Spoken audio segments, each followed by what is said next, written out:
Hello everyone, আসসালামু আলাইকুম। ইমরানস ইংলিশে আপনাদের আবার ওয়েলকাম। আজকে আমরা অত্যন্ত মজার একটা বিষয় নিয়ে কথা বলবো, যেটা আমরা ছোটবেলা থেকেই ক্লাস 5 থেকে শুরু করে আমরা এইচএসসি ইভেন আমরা যখন বিসিএস পরীক্ষা দিই তখনও আমরা এই বিষয়টা পড়ে থাকি। আসলে আমি প্রথমে একটা কথা বলিনি যে আসলে ইংলিশ গ্রামারে আমরা সবাই জানি যে ইংলিশ গ্রামারের ক্ষেত্রে আমরা মূল বিষয় কোনটাকে বলি। ইংলিশ গ্রামারের মূল বিষয় আপনাদেরকে যদি প্রশ্ন করা হয় তাহলে আপনারা সবাই বলবেন ইংলিশ গ্রামারের মূল বিষয় হচ্ছে টেন্স। ইয়েস, ইংলিশ গ্রামারের মূল বিষয় হলো টেন্স। আমি আপনাদেরকে একটা উদাহরণ দিয়ে বলতে চাই, একটা এক্সাম্পল দিয়ে বলতে চাই। একটা মা যখন বেঁচে থাকেন, তো তার বেঁচে থাকার জন্য কোনটা দরকার, হৃদস্পন্দন না অন্য কিছু? অবশ্যই তার হৃদস্পন্দনটা দরকার। এখানে আমি যদি মা এবং মায়ের হৃদস্পন্দন নিয়ে কথা বলি, এখানে দুইটা বিষয়, একটা হচ্ছে মা এবং মায়ের হৃদস্পন্দন। তো কোনটা বিষয় গুরুত্বপূর্ণ, মায়ের হৃদস্পন্দনটা গুরুত্বপূর্ণ না মাটা গুরুত্বপূর্ণ? অবশ্যই দুইটাই গুরুত্বপূর্ণ। একটা মা যেমন গুরুত্বপূর্ণ, ঠিক তেমনি মায়ের বেঁচে থাকার জন্য মায়ের হৃদ স্পন্দনটাও গুরুত্বপূর্ণ। তো ইংলিশ ল্যাঙ্গুয়েজে বা ইংলিশ গ্রামারের ক্ষেত্রে আমরা সবচেয়ে গুরুত্বপূর্ণ বিষয় হিসেবে জানি ইংলিশের হার্ট বলা হয় যাকে, ইংলিশ গ্রামারের হার্ট বলা হয় যাকে, সেটা হলো টেন্স। যে টেন্সকে বলা হয় ইংলিশ ল্যাঙ্গুয়েজের মাদার, ইংলিশ গ্রামারের মাদার। তো টেন্সকে কি বলা হয়? ইংলিশ ল্যাঙ্গুয়েজের মাদার। আচ্ছা, তো এই যে টেন্সকে যে ইংলিশ ল্যাঙ্গুয়েজের মাদার বলা হয়, তো মায়ের বেঁচে থাকার জন্য কি দরকার? অবশ্যই মায়ের বেঁচে থাকার জন্য তার পালসটা দরকার, দ্যাট মিন্স হৃদস্পন্দনটা দরকার।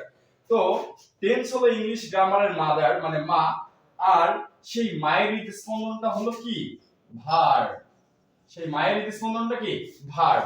যদি ভার্ব না থাকে তাহলে টেন্স হতে পারে না। অর্থাৎ ভার্ব আপনাকে জানতেই হবে যদি আপনি টেন্সটা সঠিকভাবে শিখতে চান।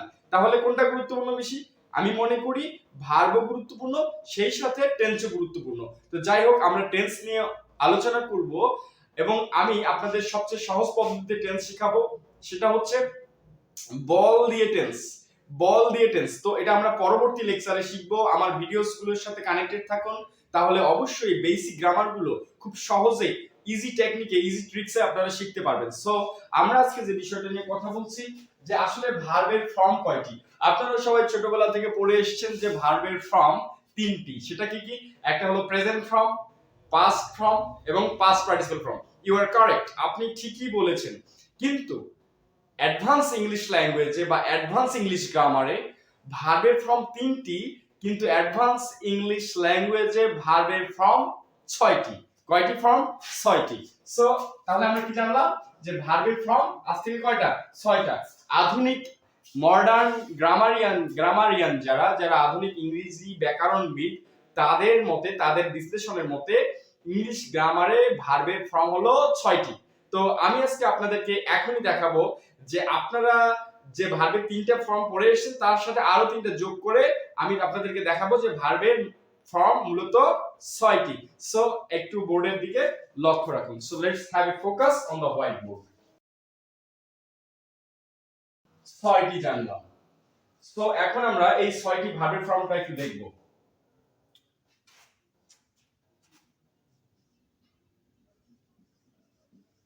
Present form, then S form,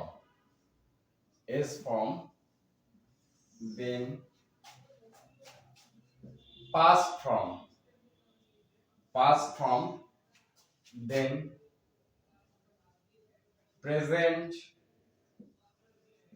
participle, present participle form, PP, past participle form, and then 6 হলো infinitive। তো এখানে দেখেন ভার্বের ফর্ম কিন্তু আমি 6টা লিখেছি।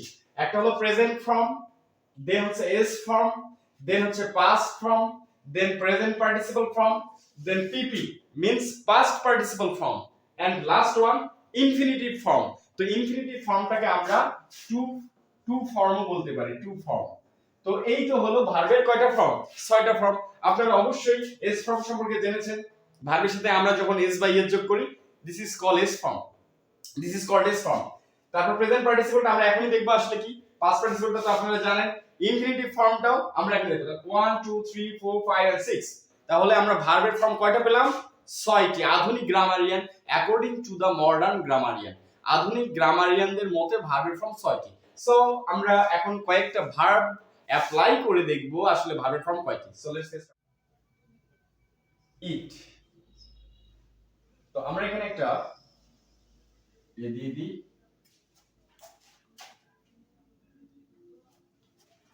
ইট। ইট হলো একটা মূল ভার্ব, এটা হলো ভার্বের প্রেজেন্ট ফর্ম। এর সাথে যদি আমরা এস যোগ করি তাহলে কি হয়ে যায়? It's, it's. তাহলে এটা হলো ভার্বের এস ফর্ম। তো এটার পাস্ট ফর্ম হলো এইট, এইট। প্রেজেন্ট পার্টিসিপল হচ্ছে ভার্বের সাথে আইএনজি ফর্ম, যেটা আমরা কন্টিনিউয়াস টেন্স গঠনের জন্য ব্যবহার করি এবং এটার আরো অনেক ব্যবহার রয়েছে। সো আমরা তাহলে এবার প্রেজেন্ট পার্টিসিপল ফর্মটা দেখি। ইটিং, তার মানে মূল ভার্বের সাথে আইএনজি যোগ। পাস্ট পার্টিসিপল ফর্মটা কি? Eaten, ইএটিএন, eaten. দেন হচ্ছে ইনফিনিটিভ বা টু ফর্ম। ইনফিনিটিভ বা টু ফর্মটা হলো টু প্লাস ভি1। তো আমরা এখানে লিখি টু ইট। তো এটা হলো একটা ফর্ম, একটা ভার্বের ফর্ম। তারপরে আমরা আরেকটা ফর্ম লিখি গো। তো এটা এস ফর্ম হবে গোজ, পাস্ট ফর্ম হবে ওয়েন্ট, প্রেজেন্ট পার্টিসিপল হবে গোইং, অর্থাৎ মূল ভার্বের সাথে আইএনজি যোগ, সেটাই প্রেজেন্ট পার্টিসিপল। পাস্ট পার্টিসিপল ফর্মটা হবে গন, নট গান। আমরা অনেকে বলি গো ওয়েন্ট গান, গান বলা যাবে না, গন। সো গন, দেন হচ্ছে টু গো। এরপরে আমরা নেক্সট আরেকটা লিখি, সেটা হচ্ছে drink, D R I N K, drink. So D R I, S ফর্মটা হবে ড্রিঙ্কস, পাস্ট ফর্মটা হবে drunk, D R A N K, drunk. Past participle ফর্মটা হবে ড্রিঙ্কিং, অর্থাৎ ভার্বের সাথে আইএনজি যোগ করব, drinking, D R I N K I N G, drinking. Then past participle ফর্মটা হবে drunk, D R A N K, drunk. এবং ইনফিনিটিভ ফর্মটা হচ্ছে টু ড্রিঙ্ক। সো আমরা কয়টা ফর্ম পাইলাম এখানে একটু সবাই দেখেন। আমরা কয়টা ফর্ম পাইলাম? আমরা মূলত তিনটা ভার্ব দেখছি। আমরা আরো দুইটা ভার্ব দেখতে পারি। সো আমরা একটু দেখি carry, C A double R Y, carry, carry মানে বহন করা। সো এটাকে আমরা C A double R I S, carries. তো পাস্ট ফর্মটা হচ্ছে carried, C A double R I E D, carried. Past participle ফর্মটা, প্রেজেন্ট পার্টিসিপল ফর্মটা হচ্ছে ভার্বের সাথে আইএনজি যোগ, মূল ভার্বের সাথে C A double R Y I N G, carrying. তো পাস্ট পার্টিসিপল ফর্মটা হচ্ছে carried, C A double R I E D, carried. এবং ইনফিনিটিভ বা টু ফর্মটা হচ্ছে টু ক্যারি, টু ক্যারি। আচ্ছা, আমরা আরেকটা নিই, লাস্ট ওয়ান, ডিগ, ডিগ। এর এস ফর্মটা হলো ডিগস, ডি আই জি এস, ডিগস। এর পাস্ট ফর্মটা হলো ডিগ, ডাক। প্রেজেন্ট পার্টিসিপল হচ্ছে মূল ভার্বের সাথে আইএনজি যোগ, তার মানে ডিগিং। এবং আমরা পাস্ট পার্টিসিপলটা যদি লিখি ডাক, ডিগ, ডাক, ডাক। এবং ইনফিনিটিভ বা to form to dig. So আমরা দেখেন ভার্বের কয়টা ফর্ম এখানে পেলাম? 6টা ফর্ম। এবং এই 6টা ফর্মের মধ্যে আমি এমন কিছু ভার্ব এখানে অ্যাপ্লাই করার চেষ্টা করেছি যে যেগুলো ভার্বের শেষে আপনি কিভাবে এস যোগ করবেন। ভার্বের শেষে যেমন ধরেন এখানে ইট, স্বাভাবিক কোন ভার্বের শেষে আমরা এস যোগ করি সেটাকে এস ফর্ম তৈরি করি, ইট, ইটস। পাস্ট এট, ভার্বের সাথে আইএনজি যোগ, eating. Past participle eaten, to eat. এবার দেখেন গো, ভার্বের শেষে ও থাকলে এটাকে এস ফর্ম তৈরি করার নিয়ম কি? ভার্বের শেষে যদি ও থাকে তাহলে আমরা ইএস যোগ করব, goes, went, going, gone, to go. এরপর দেখেন ড্রিঙ্ক, স্বাভাবিক একটা verb, drinks, drank, drinking, drunk, to drink. Carry মানে বহন করা। তো ভার্বের শেষে যদি ওয়াই থাকে তাহলে কি হয় যে আমরা ওয়াইটা উঠিয়ে দিয়ে আইএস যোগ করে সেটাকে আমরা এস ফর্ম তৈরি করি। এখানে কিন্তু এক ঢিলে দুই পাখি আমরা শিখতেছি। সেটা হচ্ছে কি যে আমরা একই সাথে এস ফর্ম কিভাবে তৈরি করতে হয়, কোন ভার্বের শেষে ওয়াই থাকলে সেটার সাথে ওয়াইটা উঠে দিয়ে আইএস যোগ করে সেটাকে এস ফর্ম তৈরি করতে হয়। এটাও কিন্তু আমরা এখান থেকে শিখতে পারি। তাহলে carry, carries, carried, carrying, carried, to carry. Dig, digs, dug, digging, ডাক, ডিগ, টু ডিগ। সো আমরা আসলে কি শিখলাম? আমরা শিখলাম, আমরা ছোটবেলা থেকে পড়ে এসেছি ভার্বের ফর্ম 3টি, কিন্তু আসলে অ্যাডভান্স ইংলিশ গ্রামারে according to the modern grammarian, যারা আধুনিক গ্রামারিয়ান বা ইংলিশ ব্যাকরণবিদ আছেন তাদের মতে ভার্বের ফর্ম 6টি।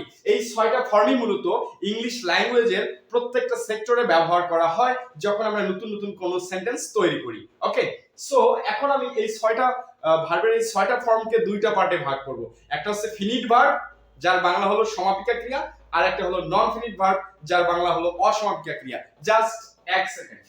সো আমরা যদি এখানে একটা এটাকে কভার করে দিই, তাহলে দেখেন প্রেজেন্ট ফর্ম, এস ফর্ম এবং পাস্ট ফর্ম এই তিনটাকে বলবো আমরা হচ্ছে, এই তিনটার নাম হচ্ছে finite verb, F I N I T, finite verb. তো আর হচ্ছে আর এই present participle form, past participle form আর ইনফিনিটিভ ফর্ম এই তিনটার নাম হচ্ছে নন ফিনিট ভার্ব। ওকে, সো আমরা কি দেখতে পেলাম যে একই সাথে আমরা দেখতে পেলাম ভার্বের যে ফর্মগুলো আছে সেই ফর্মগুলো আবার দুইটা ভাগে বিভক্ত, মানে দুইটা ভার্বে ভাগ করা যায়। একটা হচ্ছে ফিনিট ভার্ব আর একটা হচ্ছে কি নন ফিনিট ভার্ব। সো ভার্ব আমরা বেসিক্যালি জানি যে আমরা যখন আমি ভার্ব নিয়ে ডিসকাশন করব তখন তোমরা অবশ্যই ভার্ব সম্পর্কে একটা ক্লিয়ার কনসেপশন পাবা, যেটা তোমাদের ব্রেনে সুন্দর মতো ইনস্টল হয়ে থাকবে এবং কোনোদিন তোমাদের ইনশাআল্লাহ ভুল হবে না, সবসময় মনে থাকবে। সো আমরা এখানে দেখলাম কি ভার্ব মূলত কয় প্রকার পাইলাম আমরা? দুই প্রকার, একটা হচ্ছে ফিনিট ভার্ব আর একটা হচ্ছে নন ফিনিট ভার্ব। তাহলে ফিনিট ভার্বের মধ্যে কোন তিনটা ফর্ম পড়লো? ফিনিট ভার্বের মধ্যে পড়লো প্রেজেন্ট ফর্ম, এস ফর্ম এবং পাস্ট ফর্ম। আর নন ফিনিট ভার্বের মধ্যে কোন তিনটা আছে? একটা হলো প্রেজেন্ট পার্টিসিপল ফর্ম, একটা হলো পাস্ট পার্টিসিপল ফর্ম আর একটা হলো ইনফিনিটিভ বা to form. I would like to flashback this class. এই ক্লাসটাকে আমি একটু ফ্ল্যাশব্যাক করি। আমরা কি কি শিখলাম? প্রথমে শিখলাম যে আসলে ইংলিশ ল্যাঙ্গুয়েজের সবচেয়ে মাদার বলা হয় কাকে? ইংলিশ ল্যাঙ্গুয়েজের মাদারটা হলো টেন্স, আর টেন্সের প্যালপিটেশন বা হৃদস্পন্দনটা হলো কি? পালসটা হলো ভার্ব। তার মানে ভার্ব গুরুত্বপূর্ণ, দেন টেন্স। ভার্ব যদি আমরা ভালো মতো শিখি তাহলে টেন্সটা আমরা খুব ক্লিয়ারলি শিখতে পারবো। তাহলে এখন কথা হচ্ছে ভার্বের ফর্ম, তারপরে আমরা শিখছি ভার্বের ফর্ম 3টি না 6টি। তাহলে আমরা ক্লিয়ার আইডিয়া পেয়ে গেছি ভার্বের ফর্ম হলো 6টি, যে 6টা ফর্ম নিয়ে এখানে আমরা অলরেডি আলোচনা করেছি এবং এই 6টা ফর্মকে আমরা আবার দুইটা মূল ভার্বে ভাগ করেছি। এই 6টা ফর্মের মধ্যে 3টা ফর্মকে বলা হয় ফিনিট ভার্ব, যার বাংলা হলো সমাপিকা ক্রিয়া, আর 3টা ফর্মকে বলা হয় নন ফিনিট ভার্ব। সো আমরা নেক্সট ক্লাসগুলোতে ভার্বের যখন ক্লাসিফিকেশন করব, ফিনিট ভার্ব কাকে বলে বা ফিনিট ভার্ব কি বা ফিনিট ভার্ব চেনার উপায় সহজ পদ্ধতিতে, এবং নন ফিনিট ভার্ব কি এবং নন ফিনিট ভার্বের মধ্যে যে বিষয়গুলো রয়েছে প্রেজেন্ট পার্টিসিপল, পাস্ট পার্টিসিপল এবং ইনফিনিটিভ বা টু ফর্ম, এই বিষয়গুলো আমরা অত্যন্ত ইজি ওয়েতে শিখবো। So stay connected with me and please subscribe my channel to get more classes. Thank you so much.